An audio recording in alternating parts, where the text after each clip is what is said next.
संपूर्णपणे इलेक्ट्रिक असलेल्या बसचा समावेश झालेला आहे। सध्या आपण अशाच एका इलेक्ट्रिक बसमध्ये आहोत जिथे तुम्ही बघू शकता या नवीन इलेक्ट्रिक आणि वातानुकूलित म्हणजे संपूर्णपणे AC असलेल्या बसची खासियत काय आहे तर आपण बघूया।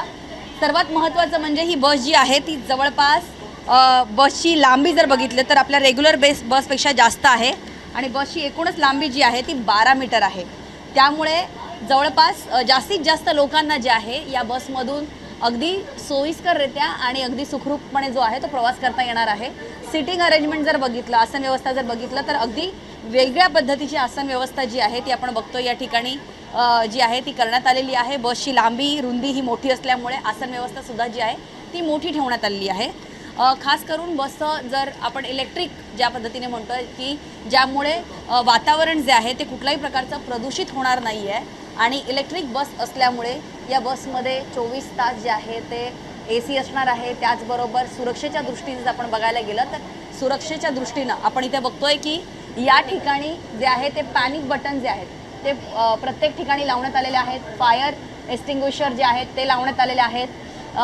हॅमरचा जो आहे त्या ठिकाणी लावण्यात आलेला आहे कारण ही संपूर्ण AC बस आहे त्यामुळे पूर्ण पॅक बस असते आणि जर काही आपत्कालीन सिच्युएशन जर निर्माण झाली तर अशा वेळेस या हॅमरचा उपयोग करून प्रवासी जे आहेत ते बाहेर पडू शकतात।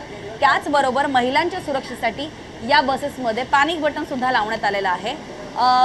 आपण बघतोय की या बसमध्ये सगळ्यात महत्त्वाचं म्हणजे CCTV कॅमेरे जे आहेत CCTV कॅमेरे आपण बघतोय की CCTV कॅमेरे जे आहेत ते सुद्धा लावण्यात आलेले आहे आणि हे अत्यंत महत्त्वाचं आहे की आता प्रत्येक ठिकाणी जे आहे मग जिथे आपण राहतो जिथे आपण ट्रॅव्हल करत असतो रोज तिथे सुद्धा आता CCTV जे आहेत ते लावण्यात आलेलं आहे। त्यामुळे कुठेतरी महिला सुरक्षा ज्या आहेत त्या या बसमध्ये संपूर्णपणे मिळणार आहे।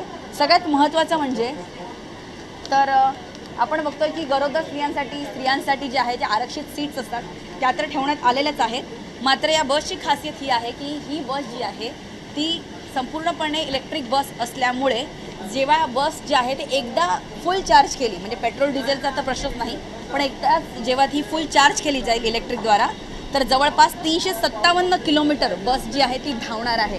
त्यामुळे एक महत्त्वाचं आपण बघतोय की बॅटरी ज्या यापूर्वी पण आपण अनेक मुंबईमध्ये इलेक्ट्रिक बस बघितल्या होत्या पण या बसेसची खासियत एक आहे की एकदा जर ही बस आपण चार्ज केली तर 357 किलोमीटर जी आहे ती ही बस धावणार आहे।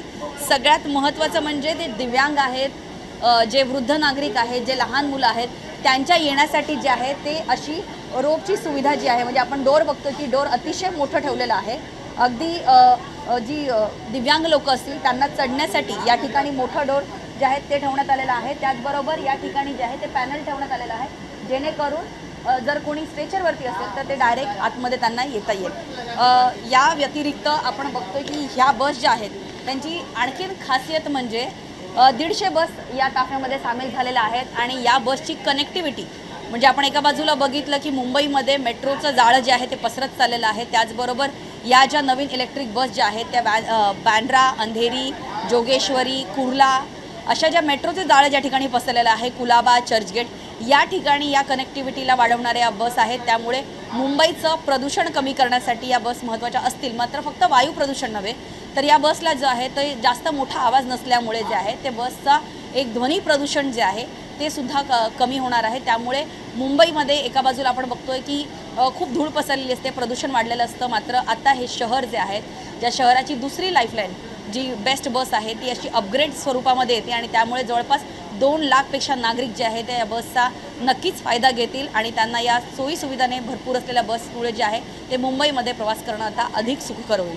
व्हिडिओ जर्नलिस्ट संतोष बोडारेसह ज्योत्स्ना गंगणे, जय महाराष्ट्र, मुंबई।